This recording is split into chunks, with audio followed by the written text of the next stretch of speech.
Hello everyone, welcome back to the video lecture series of Basic Electrical and Electronics Engineering. I am Sajitha. So this is topic which we are going to discuss is about basic EMF equation. So for an EMF equation, the following considerations are taken into account. We can say that the flux cut by one conductor in one revolution of the armature is given as P phi Webers. So also we can say that where P is the phi and phi is the flux. So the time taken to complete one rotation is expressed as T is equal to 60 divided by n seconds.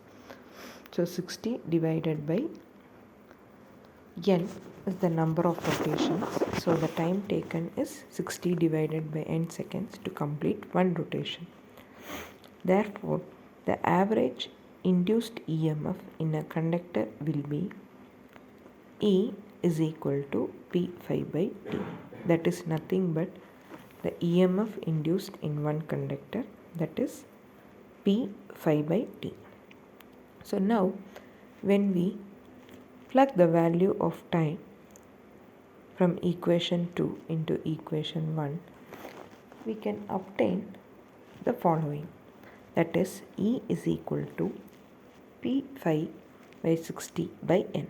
In the other way, we can say that EMF induced is equal to P phi n divided by 60. Here, the number of series connected conductors in each parallel route is equal to Z by A. As a result, the following equation gives the average EMF induced across each parallel armature terminal. So E is equal to P phi n by 60 into Z by A, or E is equal to P Z phi n by A. So here now we can say that this EMF equation plays a vital role in determining the terminal voltage of the generator. So now we can also say that this E, or the EMF induced, is equal to P phi n by 60 into Z by A, or P Z phi n by 60 A volts, or in the other words, E is equal to P Z phi n divided by A. Now a very small question to you. How will you determine the number of rotations if n is given? Yes, E is equal to 60 divided by n, where n is the revolution per second of speed and it is expressed as small n, which is equal to n divided by 60.